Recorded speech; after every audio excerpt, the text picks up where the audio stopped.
안녕하십니까? 러시아 선교사 김바울 목사입니다.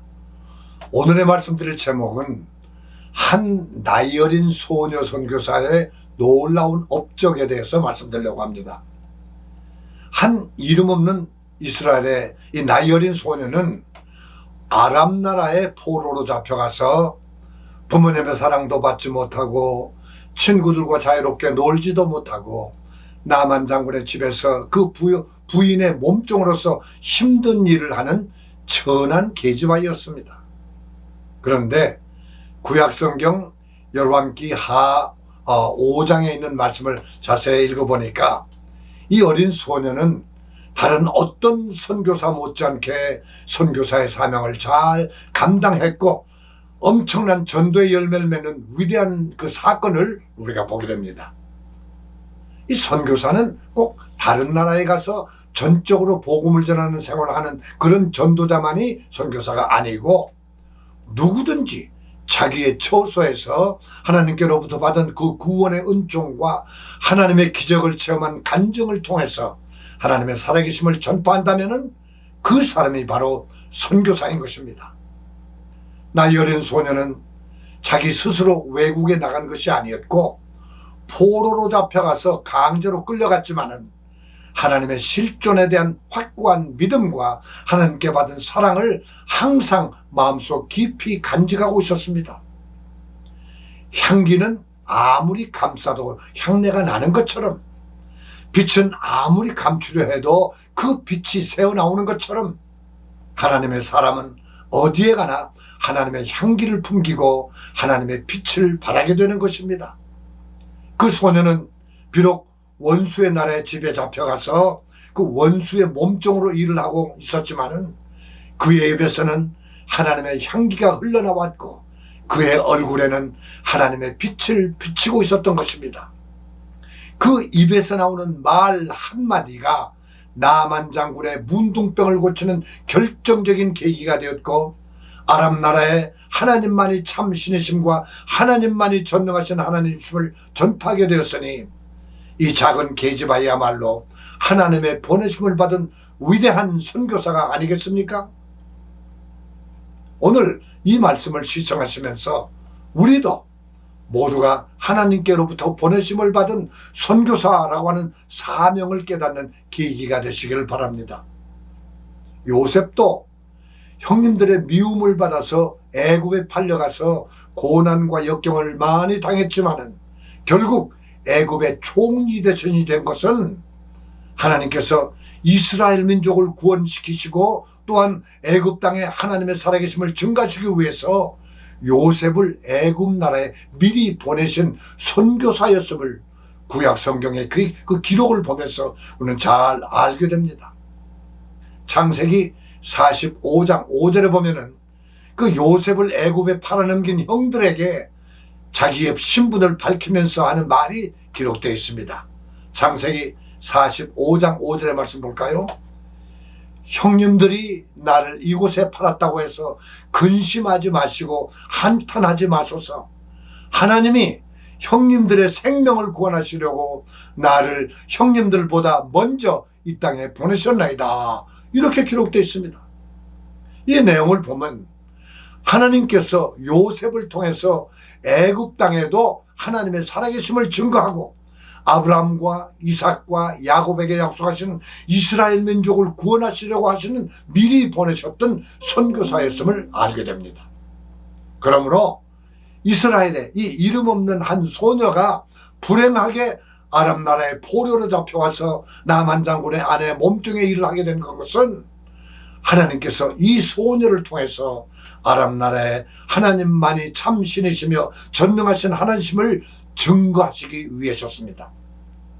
그러므로 하나님께서 이 어린 계집아이를 아람 나라로 선교사로 보내셨음을 우리는 확실히 알게 됩니다. 자, 그렇다면 오늘날 미국에 살고 있는 우리 한인 성도님들도 마치 이 어린 소녀나 요셉처럼 본의 아니게 어쩔 수 없이 올 수밖에 없는 여러 가지 사정으로 왔을 수도 있었을 것입니다. 또는 여러 가지 이유로 미국인 가정에 입양되어 왔을 수도 있겠고, 아니면은 아메리칸 드림을 가지고 더 나은 세계를 꿈꾸며 유학하러 왔거나 또는 사업하러 오신 분들도 있을 것입니다. 그러나 어떤 연유로 미국에 왔던 간에 지나놓고 보면은 하나님께서 우리에게 이 땅에 보내심을 받아서 미국 땅에 온 것을 우리가 깨닫게 됩니다. 이렇게 하나님의 보내심을 받아서 선교의 사명 가지고 이 땅에 온 나와 여러분은 우리의 삶의 현장에서 단 한 명에게라도 전도해서 그의 영혼을 구원하겠다고 하는 그 철저한 사명감을 가지고 살아야 할 것입니다. 그러면 하나님께서는 우리와 함께 해주시고 우리가 이 사명을 감당할 수 있는 여러 가지 은혜와 은사와 축복을 선물로 주실 것입니다. 마치 국가를 위해서 일하는 국가 공무원들이나 군인들에게 국가에서 그에 필요한 모든 것을 제공해주고 또 그의 삶을 책임져주는 것과 같습니다. 많은 사람들은 선교사라고 하면은 외국에 나가서 전적으로 선교하기 위해서 특별한 훈련을 받고 또 교회나 선교단체로부터 보냄을 받아서 꼭 외국에 나가서 선교하는 사람들이라고만 생각하기 쉽습니다.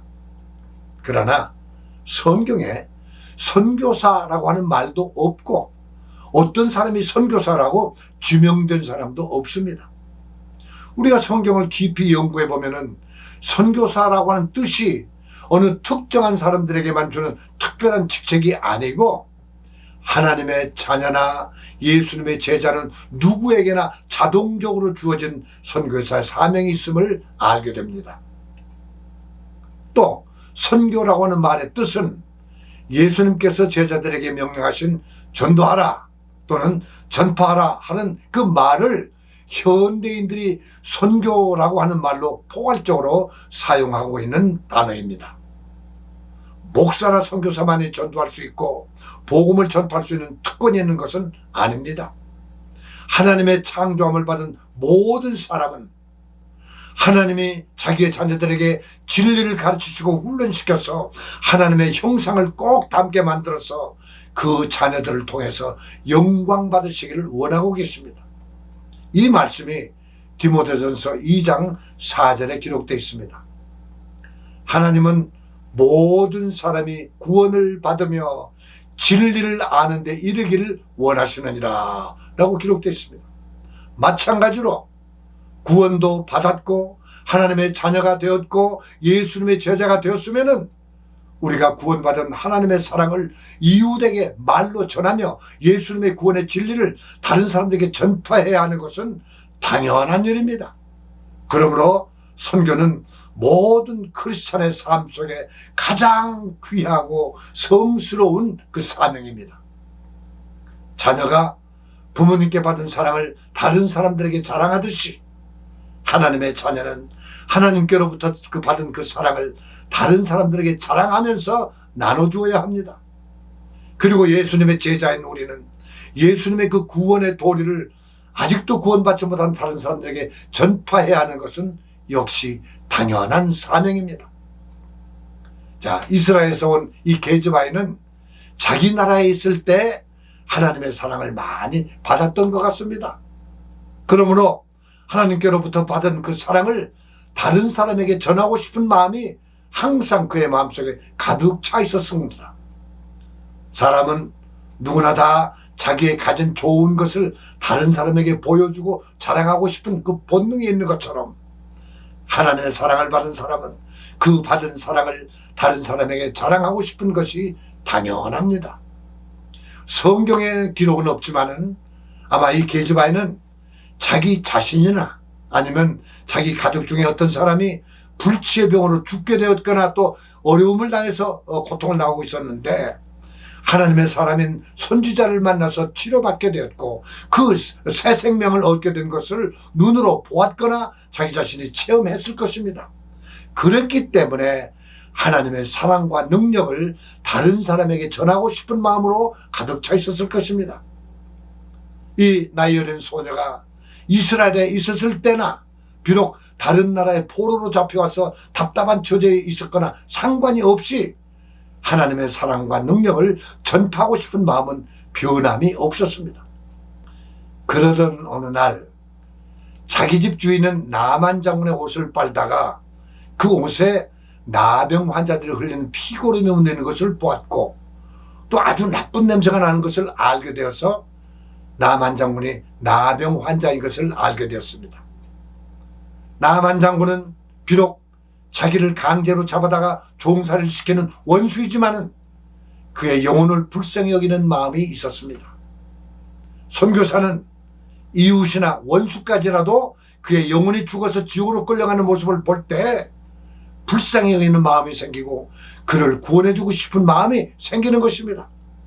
이 마음이 바로 하나님의 마음이요, 이 마음이 이웃과 원수를 사랑하는 마음이요, 이 작은 게지바이의 마음입니다.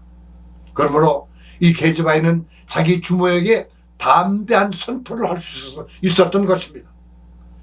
열왕기하 5장 2절의 말씀 보니까 전에 아람 사람이 떼를 지어 나가서 이스라엘 땅에서 작은 게지바이 하나를 사로잡음에 저가 나만의 아내에게 수종들더니 그 주모에게 이르되 우리 주인이 사마리아에 계신 선지자 앞에 계셨으면 좋겠나이다. 저가 문둥병을 고치리이다. 이렇게 말했습니다. 이 작은 게지바이의 말은 잘 준비된 설교나 강의가 아니었습니다. 간단하고 평범한 자기의 경험담이었습니다. 자기가 경험하고 자기가 보았고 자기가 알고 있는 간단한 경험을 말했을 뿐입니다. 그러나 이 짧고 간단한 말이었지만은 나만 장군의 불치의 병을 치료시키는데 결정적인 역할을 했습니다. 그리고 그 이웃나라 아람 나라의 백성들에게 하나님만이 참 신이심과 하나님만이 우리를 구원해 주시는 전능하신 하나님이심을 전파해서 아람 나라의 선교의 위대한 업적을 이루게 되었던 것입니다. 이 작은 게지바에는 선교사 훈련을 받은 적도 없었고 선교사로 파송받은 적도 없었습니다. 그러나 그는 항상 자기가 맛본 하나님의 사랑과 자기가 경험한 하나님의 그 전능하신 그 능력을 전파하고 싶은 사명감으로 가득 차 있었습니다. 사랑하는 여러분, 내가 비록 특별한 교육을 받지 못했어도 내가 받은 하나님의 그 은혜, 내가 깨달은 예수님의 진리의 말씀을 전파하고자 하는 그 마음이 있고 또 실천한다면 내가 바로 전도자이고 선교사가 되는 것입니다. 하나님께서 예수님을 이 땅에 보내신 목적도 선교사로서 천국의 복음을 이 땅에 전파하라고 보내셨음을 예수님 자신이 말씀하고 계십니다. 그러므로 예수님은 최초의 이 땅에 오신 선교사였습니다. 누가복음 4장 43절에 보니까 예수께서 이르시되 내가 다른 동네들에도 하나님의 나라의 복음을 전해야 하리니 나는 이 일을 위해서 보내심을 받았노라 라고 말씀하셨습니다. 예수님은 이 땅에 오신 후에 밤이나 낮이나 항상 선교사의 사명을 가지고 사람들의 영혼을 구원하시는 일에 온 정성을 다하셨습니다. 물로 포도주를 만드신 기적도, 오병이어의 기적도, 바람을 꾸짖어 잠잠케 하시는 그 기적도, 그리고 많은 병든 자를 치료하시는 그 기적도 모두 하나님의 살아계심과 전능하심을 증거하고 사람들로 하여금 그 능력을 보고 하나님을 믿게 하고 그들의 영혼을 구원하게 하시려는 그 목적이셨습니다. 그러시면서 제자들을 택하시고 훈련하시는 그 목적도 분명히 제자들을 선교사로 파송하기 위해서 3년 반 동안 하나님의 능력을 보여주셨고 천국의 복음을 자세히 가르쳐 주셨던 것입니다. 마가복음 3장 14절에 이렇게 기록되어 있습니다. 이에 12를 세우셨으니 이는 자기와 함께 있게 하시고 또 보내사 전도도 하며 귀신을 쫓는 권세도 가지게 하려 하심이라.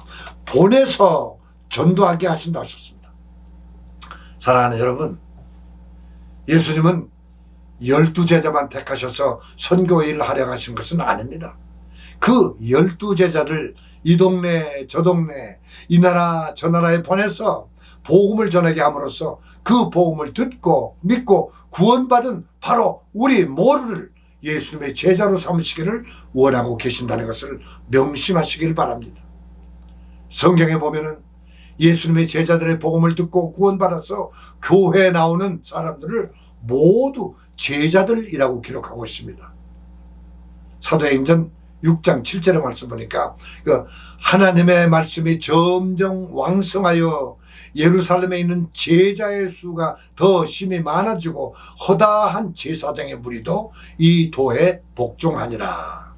여기에 기록된 그 제자라고 한 말은 12제자만 말씀하는 것이 아닙니다. 12제자의 전도를 받고 따르는 모든 사람들을 제자라고 기록하였습니다. 그렇다면 나와 여러분도 예수님의 제자가 아닙니까? 그러므로 나도 가서 다른 제자를 삼아야 되지 않겠습니까? 예수님께서 부활하신 후에 하늘로 올라가시기 바로 직전에 약 500명의 예수님을 따르는 제자들에게 이렇게 말씀하셨습니다. 마태복음 28장 19절에서 20절의 말씀, 너희는 가서 모든 족속으로 제자를 삼아 아버지와 아들과 성령의 이름으로 세례를 주고 내가 너희에게 분부한 모든 것을 가르쳐 지키게 하라. 볼지어다 내가 세상 끝날까지 항상 너희와 함께 있으리라. 이렇게 말씀했습니다. 이 말씀은 오늘날 저와 여러분에게 주시는 말씀이심을 우리는 꼭 명심하시기 바랍니다. 사랑하는 여러분, 여러분과 저는 예수님의 제자들의 말을 듣고 믿고 우리도 예수님의 제자들이 되었습니다. 예수님의 제자인 우리는 온 천에 다니며 복음을 전해야 하는 그 사명이 있습니다. 여기 말씀하시는 온 천하라고 하는 뜻은 온 세계 여러 나라를 말하는 것이 아닙니다. 우리가 살고 있는 바로 이곳이 바로 온 천하의 일부입니다. 이런 선교사의 사명을 감당하는 제자들에게 예수님께서 세상 끝날까지 함께 해 주시겠다고 약속하셨습니다. 우리는 이 이름 없는 어린 소녀처럼 자기의 처소에서 어떠한 형편에 있든지 자기의 맡은 일을 하면서도 얼마든지 선교의 사명을 감당할 수 있는 것입니다. 이 소녀는 나만 장군에게 성경을 가르치지 않았습니다. 장황한 말로 나만 장군을 설득하려고 애쓰지도 않았습니다. 자기에게 하나님의 살아계심을 나타내준 그 자기의 나라의 선지자를 짤막한 말로 확실하게 소개했을 뿐입니다. 나만 장군이 우리나라에 계시는 선지자를 만나면은 당신은 구원받을 수 있다고 하는 확신에 찬 말을 했을 뿐입니다. 그런데 그 말 한마디가 위대한 선교사의 사명을 완성하고 위대한 업적을 남기게 되었던 것입니다. 그렇다면 그 게즈바의 말이 어떤 말인지 우리가 조금만 좀 더 깊이 생각해 볼 필요가 있습니다. 첫째로 이 이스라엘에는 선지자가 있다는 것을 확실하게 전하는 말이었습니다. 선지자는 하나님의 보내심을 받은 사람입니다. 세상에서 행복하게 사는 그 지식이나 방법을 가르치는 선생이 아니고 하나님께서 전하라라고 하신 그 하나님의 말씀만을 대신 전해주는 대언자가 바로 선지자입니다. 오늘날도 우리 교회에 참된 선지자가 있으면 온 교회는 하나님의 말씀을 듣게 될 것이고 하나님의 말씀이 그 말씀만이 사람의 생명인 영혼을 구원하게 해주는 것입니다. 그리고 구원받은 성도들이 자기 이웃이나 친구들에게 또 말하기를 우리 교회는 참 선지자이시고 참 하나님의 대언자이신 참 목사님이 계신다 라고 자신있게 자기 목사님을 소개할 때 그 교회는 많은 사람들이 모이게 될 것이고 구원받은 수가 확실히 늘어나게 될 것입니다. 자, 두 번째로 작은 게즈바의 말은 선지자를 만나기만 하면 당신의 병 고침받을 수 있고 구원받을 수 있다라고 하는 확신에 찬 말이었습니다. 혹시 병을 고침받을 수도 있을는지도 모르겠습니다 라고 하는 불확실한 믿음이 없는 말이 아닙니다. 그래서 디모데후서 2장 14절에 말씀하시기를 너희는 배우고 확신에 거하라 라고 자신있게 우리가 전파해야 합니다. 이와 같이 여러분이 병들거나 어려운 일로 고통당하는 이웃이거나 친구들에게 당신이 우리 교회 참 선지자이신 우리 목사님을 만나면은 당신의 불친의 병도 치료받을 수 있고 당신의 어려운 문제도 해결할 수 있습니다 라고 자신있게 목사님을 소개한다면 여러분은 바로 선교사의 사명을 지금 잘 감당하고 있는 것입니다. 사랑하는 여러분, 여러분이 비록 선지자나 목사나 선교사의 직분을 갖고 있지는 않을지라도 하나님께서는 여러분도 선지자나 목사나 선교사의 사명을 감당하는 사람이 되기를 원하고 계십니다. 이 말씀이 민수기 11장 29절에 이렇게 기록되어 있습니다. 여호와께서 그 신을 그 모든 백성에게 주사 다 선지자 되게 하시기를 원하노라. 이렇게 기록했습니다. 그 예수님께서도 말씀하시기를 사도행전 1장 18절에 오직 성령이 너희에게 임하시면 너희는 바로 나를 말합니다. 너희에게 임하시면 너희가 권능을 받고 예루살렘과 온 유대와 사마리아와 땅끝까지 이르러 내 증인이 되리라. 이렇게 말씀하셨습니다. 내가 선교할 마음만 가지고 이웃에게 확신에 찬 마음으로 입을 열기만 한다 하고 전파하면은 바로 성령이 도와줄 것입니다. 성령이 임하시면 여러 가지 은사와 권능이 임하게 되어서 선교사 사명을 잘 감당할 수 있게 되는 것입니다. 여러분이 경험한 하나님의 전능하심을 전하면 됩니다. 내가 맛본 하나님의 사랑을 설명해 주면 됩니다. 내가 배운 구원의 진리를 다른 사람들에게 확실하게 말해줄 수 있다면 여러분은 바로 선교사입니다. 그래서 예수님은 지금도 우리에게 말씀하십니다.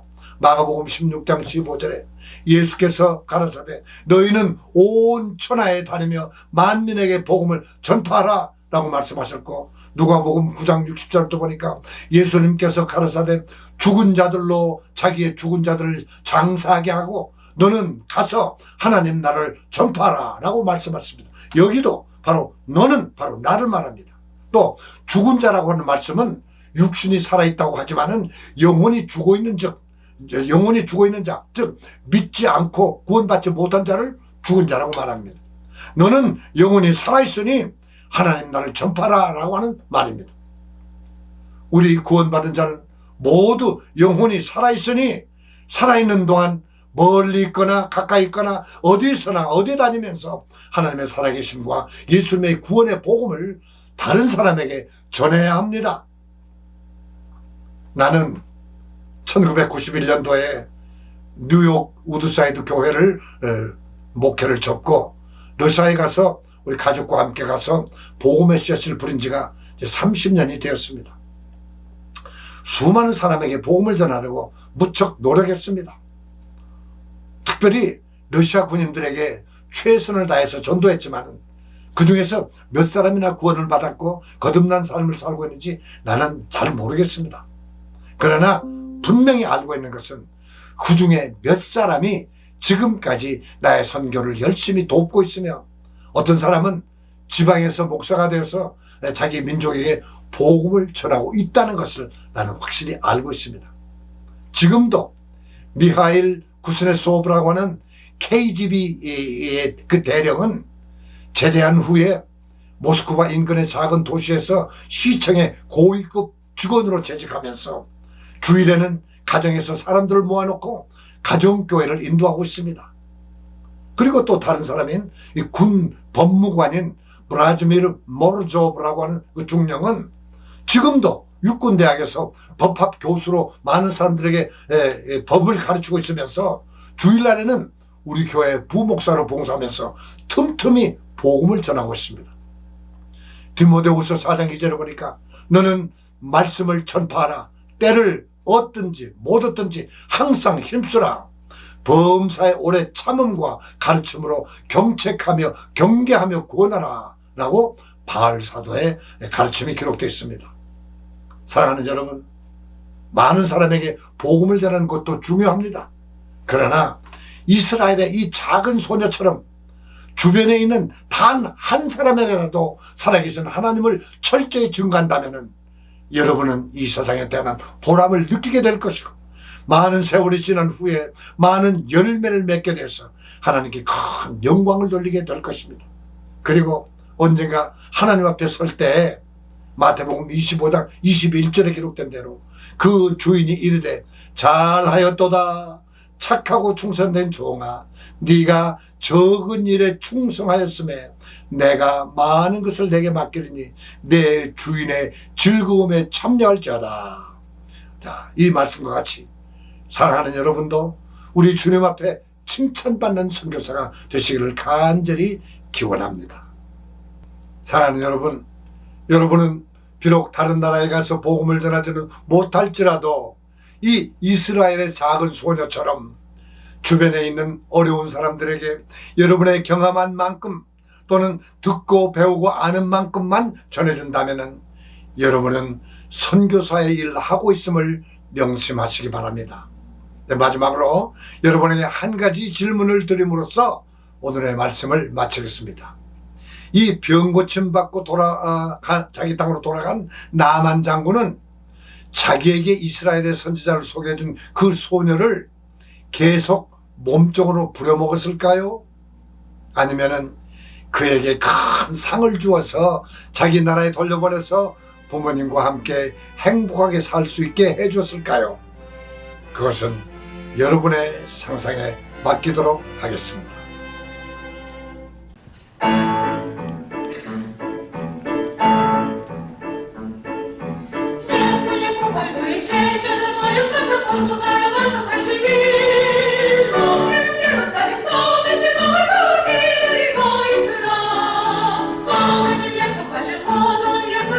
Here